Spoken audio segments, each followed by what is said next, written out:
5 বছরের প্রেম বিয়ে না করে পালিয়ে যাচ্ছিল প্রেমিক। অবিশ্বাস্য কাণ্ড প্রেমিকার। Video viral. রাজধানীর ঢাকায় প্রেমঘটিত এক নাটকীয় ঘটনা সামাজিক যোগাযোগ মাধ্যমে ভাইরাল হয়েছে।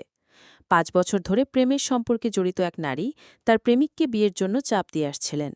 তবে প্রেমিক বিষয়টি এড়িয়ে যেতে শুরু করলে এবং এক পর্যায়ে যোগাযোগ বন্ধ করে দিলে বিষয়টি নাটকীয় মোড় নেয়। প্রেমিকের খোঁজে দিনভর বিভিন্ন স্থানে ঘোরাঘুরি করার পর অবশেষে বঙ্গভবন এলাকায় তাকে দেখতে পান ওই নারী। মুহূর্তেই তিনি রিকশা থেকে নেমে তার পিছু নেন। দৃশ্যটি যেন কোনো সিনেমার অংশ, যা পথচারীদের নজর কাড়ে। নারীকে বলতে শোনা যায়, আমাদের ৫ বছরের সম্পর্ক, সে আমাকে বিয়ে করার প্রতিশ্রুতি দিয়ে পালিয়ে যাচ্ছে। শেষ পর্যন্ত ধাওয়া করে প্রেমিককে ধরতে সক্ষম হন তিনি।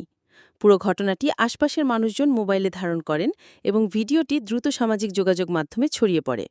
ঘটনাটি নিয়ে নেটিজেনদের মধ্যে তুমুল আলোচনা চলছে। কেউ নারীটির সাহস ও অধ্যাবসায়ের প্রশংসা করেছেন, আবার অনেকেই বিষয়টিকে অতিরিক্ত নাটকীয় বলে সমালোচনা করছেন।